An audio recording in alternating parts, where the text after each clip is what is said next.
Hello friends, ಎಲ್ಲರಿಗೂ ನಮಸ್ಕಾರ. Welcome to Shashikala YouTube channel. ಇವತ್ತಿನ ಟಾಪಿಕ್ ಏನು ಅಂದರೆ, ನಿಮ್ಮ ಮುಖದಲ್ಲಿ ಹಳೆಯ ಮಚ್ಚೆಗಳಾಗಿರ್ಬೋದು ಅಥವಾ ಹಳೆಯ ಗುಳ್ಳೆಗಳಾಗಿರ್ಬೋದು, ಮತ್ತೆ ಗುಳ್ಳೆ ಮೇಲೆ ಗುಳ್ಳೆ ಆಗ್ತಾನೇ ಇದೆ, ಮೊಡವೆಗಳು ಆಗ್ತಾನೇ ಇದೆ ಅನ್ನೋದಕ್ಕೆ ಈ ಒಂದು ರೆಮಿಡಿನ ನಾನು ಈ ವಿಡಿಯೋದಲ್ಲಿ ತಿಳಿಸ್ತಾ ಹೋಗ್ತೀನಿ.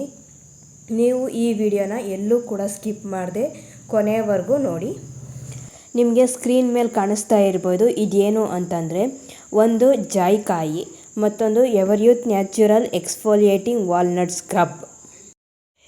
ಈ ಸ್ಕ್ರಬ್ನ ನಾವು ಫೇಸ್ ಕ್ಲೀನಿಂಗ್ಗೆ ಯೂಸ್ ಮಾಡ್ತೀವಿ. ಇದನ್ನು ಪಾರ್ಲರ್ನಲ್ಲಿ ಯೂಸ್ ಮಾಡ್ತಾರೆ. ಯಾಕೆ ಅಂದರೆ, ನಾವು ಯಾವುದಾದ್ರೂ ಫಂಕ್ಷನ್ಗಳಲ್ಲಿ ಚೆನ್ನಾಗಿ ಕಾಣಬೇಕು ಅಂದರೆ ನಾವೇನು ಮಾಡ್ತೀವಿ, ಪಾರ್ಲರ್ಗೆ ಹೋಗಿ ಫೇಸ್ ಕ್ಲೀನಿಂಗ್ ಮಾಡಿಸ್ತೀವಿ ಅಲ್ವಾ. ಆವಾಗ ನಮ್ಮ ಮುಖದಲ್ಲಿ ಡಾರ್ಕ್ ಸ್ಪಾಟ್ಸ್ ಅನ್ನೋದು ಕಡಿಮೆ ಆಗಿರುತ್ತೆ ಆ್ಯಂಡ್ ಪಿಂಪಲ್ಸ್ ಅನ್ನೋದು ಸ್ವಲ್ಪ ಕಡಿಮೆ ಆಗುತ್ತೆ, ಮತ್ತು ನಮ್ಮ ಮುಖ ಸ್ವಲ್ಪ ನೈಸಾಗಿರುತ್ತೆ ಈ ಸ್ಕ್ರಬ್ನ ಯೂಸ್ ಮಾಡಿದಾಗ. ಅದಕ್ಕೆ ನಾವು ಈ ಸ್ಕ್ರಬ್ನ ನಾವು ಯೂಸ್ ಮಾಡ್ದೇ ಬರೀ 10 ರೂಪಾಯಿನಲ್ಲಿ ಸಿಗುವಂಥ ಜಾಯಿಕಾಯಿಯಿಂದ ನಾವು ನಮ್ಮ ಮುಖದಲ್ಲಿ ಡಾರ್ಕ್ ಸ್ಪಾಟ್ಸ್ ಮತ್ತು ಹಳೆಯ ಮೊಡವೆಗಳು ಆಗಿರ್ಬೋದು, ಹಳೆ ಮಚ್ಚೆಗಳನ್ನ ಕ್ಲಿಯರ್ ಮಾಡ್ಕೊಬೋದು. ಸೊ ತಡ ಮಾಡದೆ ವಿಡಿಯೋನ ಸ್ಟಾರ್ಟ್ ಮಾಡೋಣ ಬನ್ನಿ. ಇವಾಗ ನಾನು ಒಂದು ಜಾಯಿಕಾಯಿನ ತೊಗೊಂಡಿದ್ದೀನಿ. ಇದು ಎಲ್ಲ ಸ್ಟೋರ್ಗಳಲ್ಲೂ ಸಿಗುತ್ತೆ. ಇದು ಬರೀ 10 ರೂಪಾಯಿನಲ್ಲೇ ಸಿಗುತ್ತೆ. ಜೊತೆಗೆ ನಾನು ಒಂದು ಕಲ್ಲನ್ನ ತೊಗೊಂಡಿದ್ದೀನಿ. ಆಯಿಲಿ ಸ್ಕಿನ್ ಇರೋ ಅಂಥವ್ರು ರೋಸ್ ವಾಟರ್ ಅಥವಾ ನೀರನ್ನ ತೊಗೊಂಡು ಯೂಸ್ ಮಾಡಬೇಕು. ಡ್ರೈ ಸ್ಕಿನ್ ಇರೋರು ಹಾಲನ್ನ ತೊಗೊಂಡು ಯೂಸ್ ಮಾಡ್ಬೋದು. ಆಯಿಲಿ ಸ್ಕಿನ್ ಇರೋರು ಹಾಲನ್ನ ಯೂಸ್ ಮಾಡಿದ್ರೆ ಮುಖದಲ್ಲಿ ಪಿಂಪಲ್ಸು ಇನ್ನೂ ಜಾಸ್ತಿ ಆಗ್ತಾ ಹೋಗುತ್ತೆ. ಯಾಕೆ ಅಂತಂದರೆ ಹಾಲಿನಲ್ಲಿ ಜಿಡ್ಡಿನಾಂಶ ಜಾಸ್ತಿ ಇರೋದ್ರಿಂದ.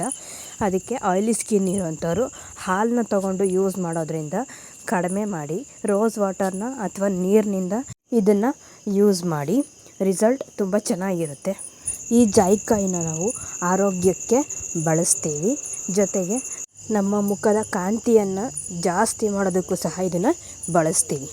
ಈ ಜಾಯಿಕಾಯಿನ ಆರೋಗ್ಯಕ್ಕೆ ಯಾವ ರೀತಿ ಬಳಸ್ತೀವಿ ಅನ್ನೋದನ್ನು ನಾನು ಈಗಾಗಲೇ ಲಾಸ್ಟ್ ವಿಡಿಯೋದಲ್ಲಿ ಅಪ್ಲೋಡ್ ಮಾಡಿದ್ದೀನಿ. ನೀವು ಅದನ್ನು ನೋಡಿ ಆಮೇಲೆ ಈ ವಿಡಿಯೋನ ನೋಡ್ಬೋದು. ಈಗ ಪೇಸ್ಟ್ ರೆಡಿ ಆಗಿದೆ. ಇದನ್ನು ಯಾವ ರೀತಿ ಮುಖಕ್ಕೆ ಹಚ್ಕೋಬೇಕು ಅನ್ನೋದನ್ನು ತೋರಿಸ್ತೀನಿ ನೋಡಿ. ಈ ರೀತಿ ನಿಮ್ಮ ಮುಖಕ್ಕೆ ಹಚ್ಚಿ ಆಮೇಲೆ ಸ್ವಲ್ಪ ಹೊತ್ತು ಒಣಗೋದಕ್ಕೆ ಬಿಡಬೇಕು ಇದನ್ನು. ಈಗ ನೋಡಿ, ಇದು ಚೆನ್ನಾಗಿ ಒಣಗಿದೆ, ನೈಸಾಗಿದೆ. ಇದನ್ನು ಒಣಗಿದಾಗ ವಾಶ್ ಮಾಡಿದ್ರೆ ನೋಡಿ, ಅದನ್ನು ಪ್ರೆಸ್ ಮಾಡಿ ನೋಡಿದಾಗ ಆಯಿಲಿ ಥರ ಜಾರ್ತಾ ಇದೆ. ಈ ವಿಡಿಯೋ ನಿಮಗೆ ಇಷ್ಟ ಆಗಿದ್ರೆ ಲೈಕ್ ಮಾಡಿ, ಕಮೆಂಟ್ ಮಾಡಿ, ಶೇರ್ ಮಾಡಿ.